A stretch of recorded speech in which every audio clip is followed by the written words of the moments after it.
AITA for refusing to let my golden child brother use my beach house for his 175-guest wedding and then house him indefinitely. I, 28M, am a veterinary surgeon specializing in emergency and critical care. I work insane hours, nights, weekends, holidays, because animals don't schedule their emergencies around human convenience. I've spent the last 6 years building my career, and 3 years ago, I bought a beach house about 2 hours from my primary residence. It's my sanctuary. The one place I can decompress after holding someone's dying pet in my arms and having to tell them there's nothing more we can do. I'm telling you all this because I need you to understand something. I didn't become a veterinary surgeon for praise or recognition. I did it because I genuinely love animals and wanted to dedicate my life to helping them. But I'd be lying if I said it doesn't sting when my own family acts like my entire career, my entire life, is somehow less valuable than my brother's. My brother, Jake, 25M, works at a surf shop. Has for about 4 years now. He surfs, he sells boards, he teaches lessons to tourists. And look, there's absolutely nothing wrong with that. Genuinely. If that's what makes him happy, more power to him. But according to my parents, 54M, 52F, Jake is living his best life, while I'm too serious and need to learn to relax. Too serious. I've had that phrase thrown at me my entire life. When I was 12 and spent my summer volunteering at a wildlife rehabilitation center instead of going to camp. Marcus, you're too serious. You should be having fun like Jake. When I graduated top of my veterinary class. That's nice, honey, but you really should take a vacation. Jake just got back from Bali and he looks so alive. When I saved enough to put a down payment on my beach house, something I worked toward for years. Must be nice to have money, but Jake says material things don't bring happiness. He's so spiritually evolved. I love my brother. I really do. But it's exhausting being the family member who's constantly held up as the cautionary tale of working too hard, while Jake gets celebrated for existing, I guess? Anyway, here's why I'm posting. Jake got engaged 3 months ago to his girlfriend, Mia, 24F. I was happy for him. I bought them a nice engagement gift, offered my congratulations, the whole thing. Then last week, my parents invited me to Sunday dinner, which should have been my first warning sign, since they usually forget to include me in family gatherings. My mom was practically vibrating with excitement when I walked in. Marcus, we have the most wonderful news. Jake and Mia have set a date, my dad said, beaming. Next June. And we've figured out the perfect venue. I smiled, waiting to hear about whatever local hall or garden they'd booked. Instead, my mom grabbed my hands and said, "Your beach house. It's perfect." Jake has always loved it there, and Mia is just obsessed with the idea of a beach wedding. You're going to make them so happy. I blinked. I'm sorry, what? The wedding, my dad said, like I was slow. They want to have it at your beach house. 175 guests. We're thinking a tent on the lawn, catering, the whole 9 yards. I pulled my hands away from my mom. When was anyone going to ask me about this? Jake, who'd been lounging on the couch with Mia this whole time, finally looked up. Come on, Mark. Don't be like that. It's just one day. 175 people, Jake. On my property. Have you thought about parking?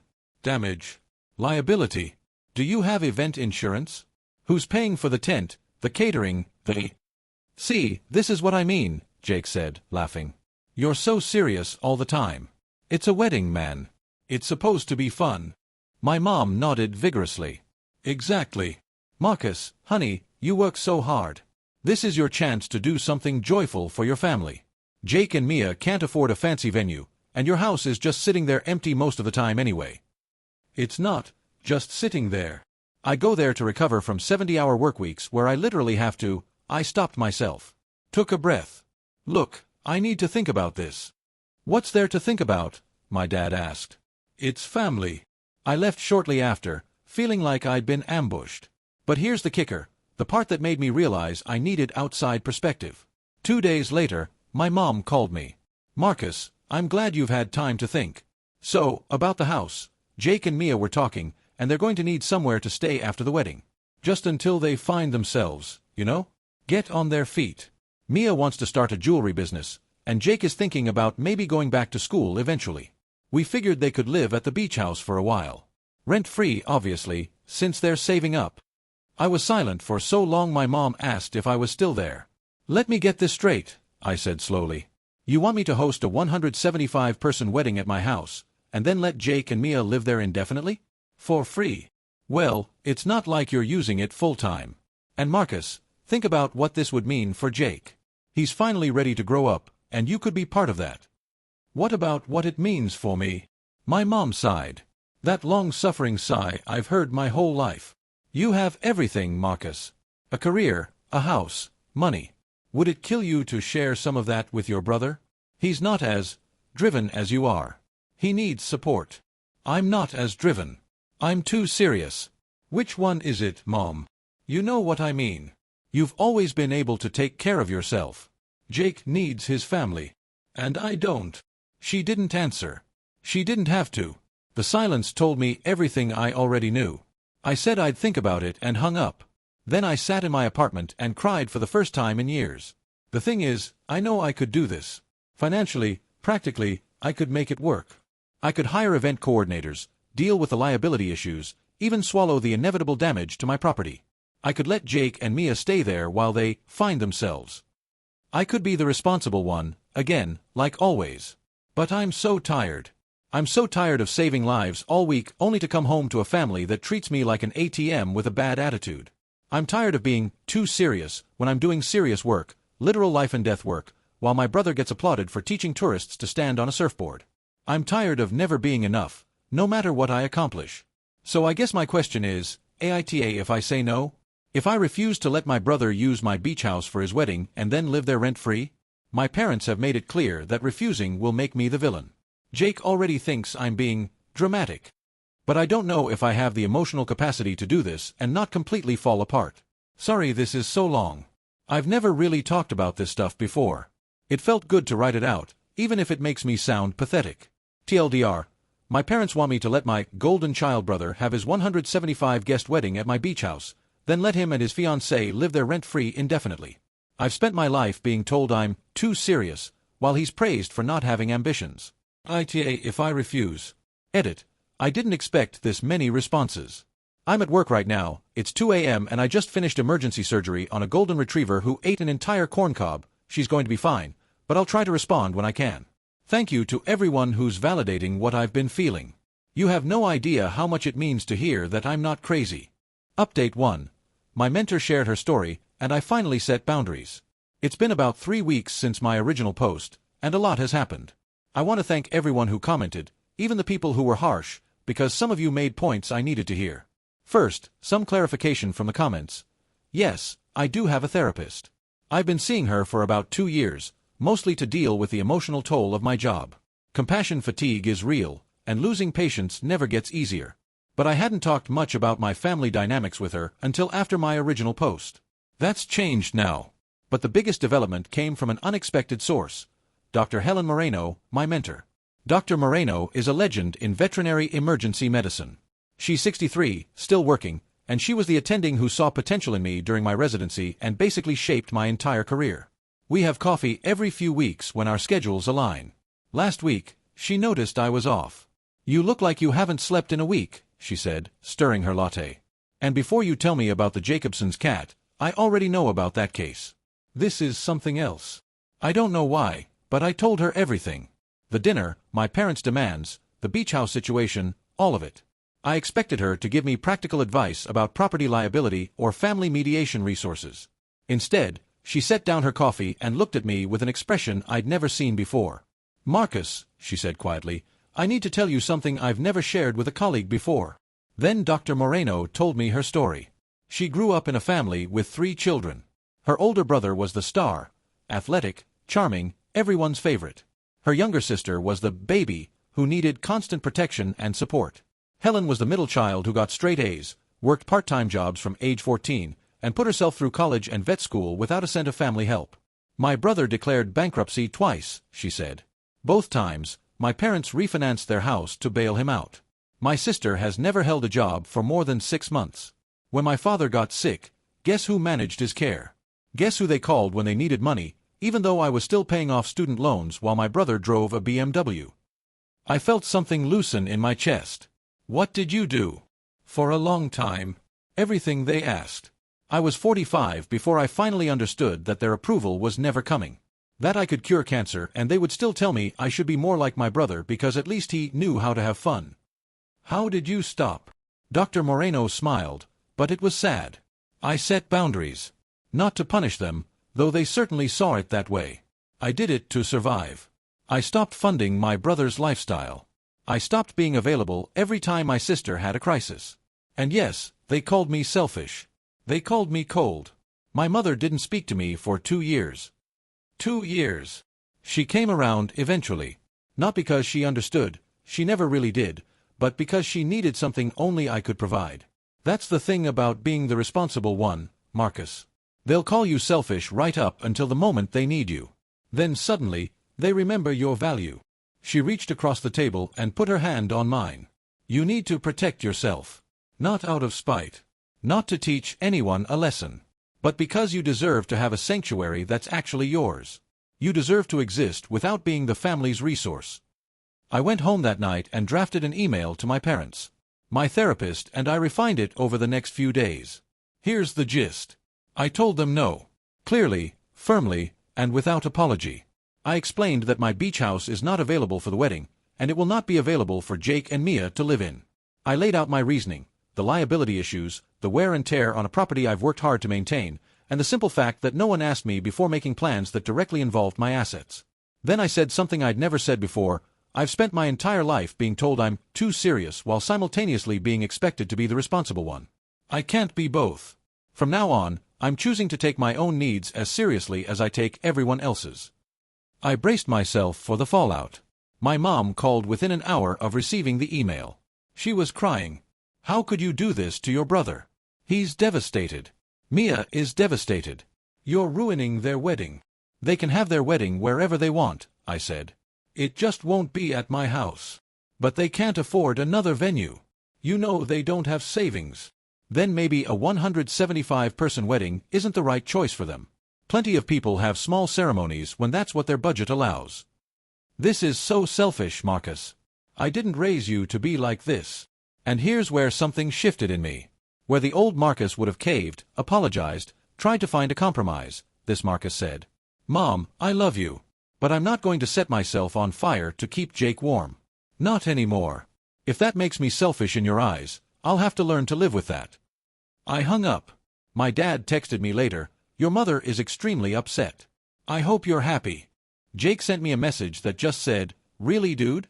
You're going to be like this. I haven't responded to either of them. The strange thing is, I thought I'd feel terrible. I thought the guilt would be crushing. And there's definitely some of that. The conditioned part of me that still wants to fix everything, make everyone happy, be the reliable Marcus who never lets anyone down. But mostly, I feel lighter. Like I've been carrying a weight I didn't even realize was there. Dr. Moreno texted me yesterday, how are you holding up?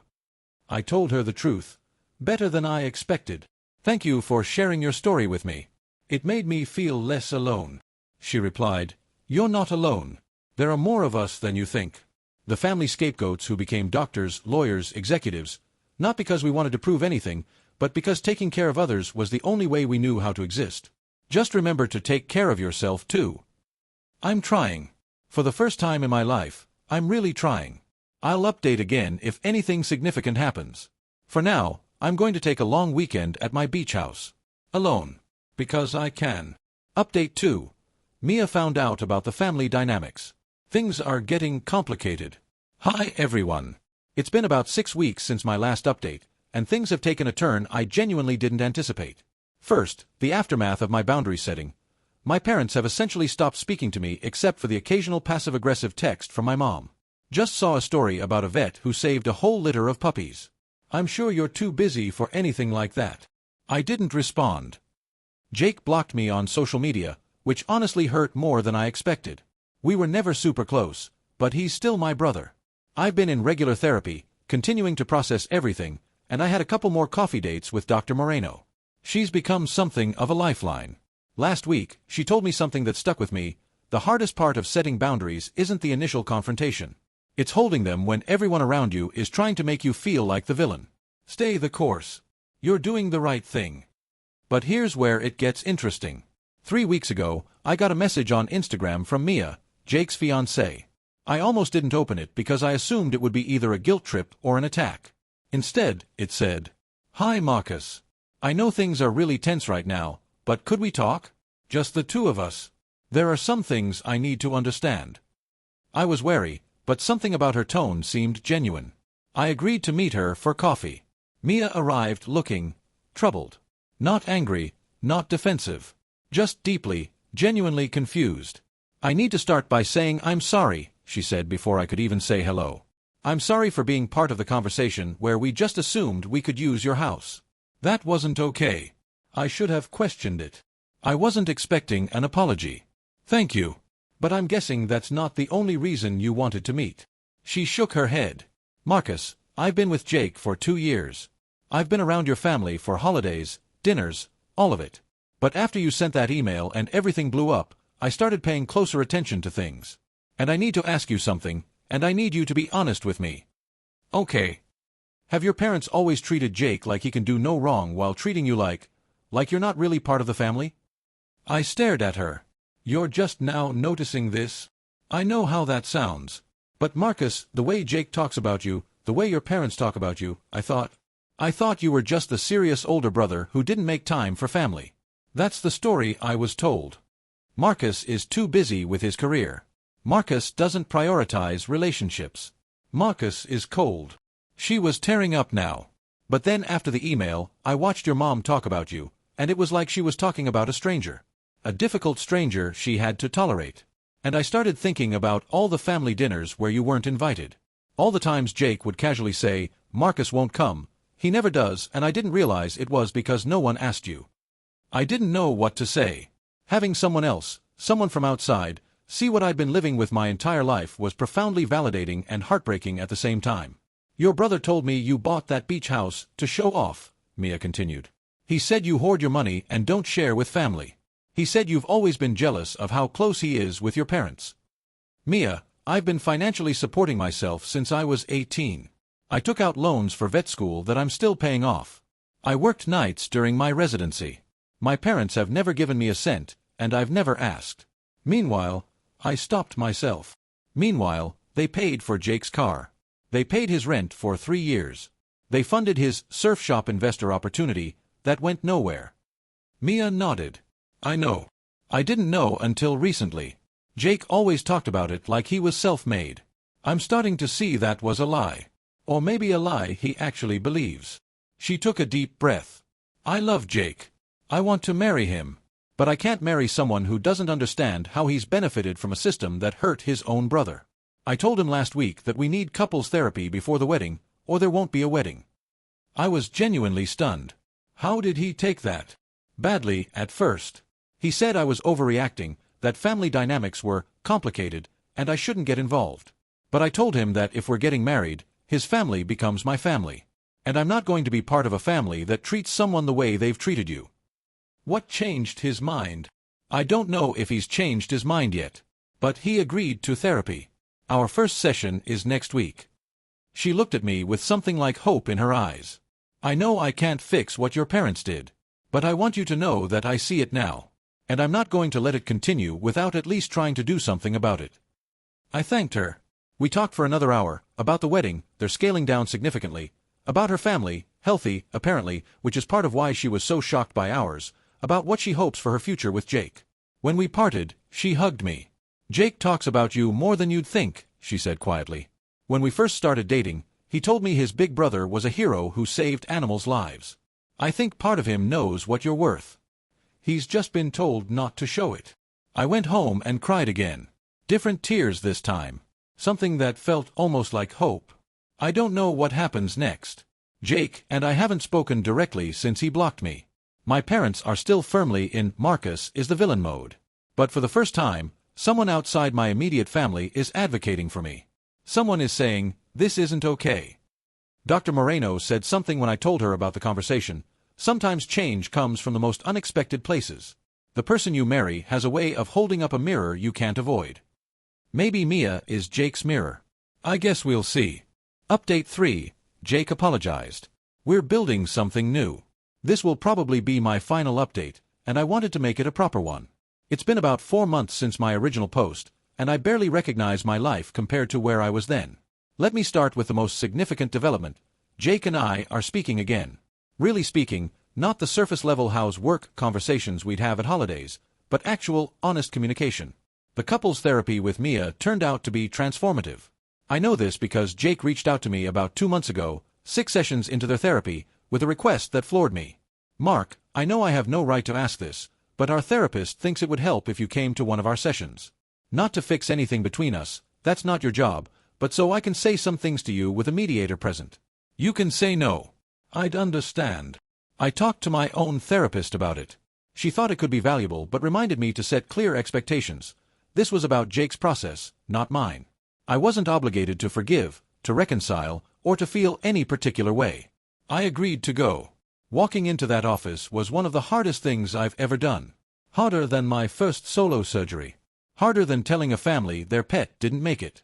Because those situations, as painful as they are, have a protocol. I know my role. Sitting across from my brother with a therapist as a moderator? I had no script for that. Jake looked different. Tired, but in a thoughtful way, not an exhausted way. Mia was there, holding his hand. The therapist, Dr. Patel, started by establishing ground rules. Then she looked at Jake and said, "Whenever you're ready." Jake took a breath. Then he looked at me, really looked at me, and started talking. "I've been thinking a lot about the beach house thing. At first, I was just pissed. I thought you were being selfish, like Mom and Dad said. But Mia kept asking me questions I couldn't answer. Like, when's the last time Marcus asked you for anything? And, what have you done for him lately?" He laughed, but it was bitter. "I couldn't think of a single thing. Not one time you asked me for help. And I realized it's because you learned a long time ago that you couldn't count on us." My throat tightened. Dr. Patel asked me to think about specific memories, Jake continued. Times when we were treated differently. I kept saying there weren't any, that we were treated the same. But then I actually started making a list, and... He shook his head. "Mark, do you remember when you graduated vet school? Top of your class." I nodded. I remembered it vividly, the ceremony, the pride I felt, the way I'd scanned the audience for my family. Mom and Dad left early. They said they had dinner reservations they couldn't miss. I always remembered that, but I never thought about it. And then I remembered my community college graduation. 2-year degree. Nothing special. They threw me a party. Like, a full-on party with catering and a banner. He was crying now. Mia was rubbing his back. "I thought that's just how it was. That you didn't need the support because you were successful anyway. But that's backwards, isn't it? You're successful despite not having support. And I just coasted on everything they gave me and never questioned why you weren't getting the same." I couldn't speak. Decades of feeling invisible, and here was my brother, finally seeing me. "I'm not saying this to get your forgiveness," Jake said quickly. Dr. Patel was clear about that. "I'm not entitled to anything from you. But I needed to say it out loud. I benefited from the way they treated you. Every time they called you too serious, it made me feel like I was doing something right by not trying too hard. Every time they gave me money, I told myself it was because I needed it more. I never asked why you didn't need it." He wiped his face. "You needed it, Mark. You were just too proud to ask, and I was too comfortable to notice." The room was silent. Dr. Patel gently asked if I wanted to respond. I told him the truth. "I don't know if I can forgive you yet. There's a lot of history, and you were part of a system that hurt me for a long time. But I want you to know that I see what you're doing. I see that you're trying. And that matters." Jake nodded. "That's more than I deserve. Maybe. But it's where I am right now. I'm willing to try building something new. I'm just not willing to pretend the old stuff didn't happen. I wouldn't want you to." We didn't hug that day. But we shook hands, and it felt like something shifted between us. Something real. Over the following weeks, Jake and I started texting. Small stuff at first, memes, updates about work, pictures of dogs I was treating. He's become surprisingly invested in my cases. Then deeper stuff. He asked me about my career, and actually listened. He told me about his insecurities, how he's always felt like a failure compared to me but never admitted it. "I think part of why I leaned into the chill surfer thing was because I knew I couldn't compete," he admitted during one of our phone calls. "Mom and Dad made it easy to not try. You were the responsible one, so I didn't have to be." "That wasn't fair to either of us," I said. "No, it wasn't. The wedding got scaled down significantly. Instead of 175 guests at my beach house, they had 40 people at a modest venue that Mia's parents helped fund. Jake and Mia paid for most of it themselves, something I know took a lot of shifts at the surf shop and belt-tightening. I wasn't just invited. I was asked to be part of it. I know it's a lot, Jake said when he called. And I won't be hurt if you say no. But I'd really like my brother there. I said yes. The wedding was last month. Small, casual, on a friend's property with a gorgeous view of the mountains. Mia looked beautiful. Jake looked nervous but genuinely happy. And then came the speeches. When Jake stood up, I expected the usual, "Thank you all for coming" routine. Instead, he looked directly at me. Before I talk about Mia, and trust me, I have a lot to say about how incredible she is, I need to say something to my brother. The room quieted. Marcus, I spent most of my life thinking you were the serious one. The uptight one. The one who cared more about work than family. I told myself that story because it was easier than admitting the truth, that I was the one who wasn't showing up. He paused, steadying himself. You've spent your entire career saving lives. You work nights and weekends and holidays. You hold people's hands while they say goodbye to their best friends. And I never once told you how proud I am of you. That stops today. He raised his glass. Marcus, you're not too serious. You're dedicated. You're compassionate. You're the kind of man I want to become. And I'm sorry it took me 25 years to say it. I didn't cry during the speech. But I did after, when Jake found me and hugged me, a real hug, the kind brothers are supposed to share. I meant it, he said. All of it. I know you did. Things aren't perfect. My parents attended the wedding but barely spoke to me, which I expected. My mom made a comment about how small the venue was, and my dad asked when I was going to lighten up about the beach house situation. Some things don't change overnight. Some things may never change. But here's what's different. I don't need them to change anymore. My worth isn't determined by whether my parents value me. It's determined by the life I've built, the animals I've saved, the relationships I've chosen to nurture. Jake and Mia are renting a small apartment now. They're working hard, saving money, building something together. Jake's even talking about going back to school, not because anyone's pressuring him, but because he wants to. And me? I still go to my beach house. Still decompress after hard shifts. But sometimes now, Jake and Mia come up for a weekend, and we cook dinner together, and we talk like people who actually know each other. Dr. Moreno asked me recently how I'm feeling about everything. Hopeful, I told her. Cautiously hopeful. She smiled. That's enough. That's more than enough. To everyone who followed this story, thank you. You helped me see that I wasn't crazy, wasn't selfish, wasn't too serious. You helped me find the courage to set boundaries and stick to them. You showed me that being the responsible one doesn't mean being the doormat. I don't know what the future holds with my parents. Maybe they'll come around eventually, like Dr. Moreno's mother did. Maybe they won't. But I know now that I can survive either outcome. Because I finally have what I never had before, a brother who sees me. And that's worth more than 175-person weddings. Final edit. For everyone asking about the golden retriever who ate the corn cob from my first post, she made a full recovery and her owners sent me a Christmas card with her picture. She's wearing a sweater that says, "I survived." Honestly, same.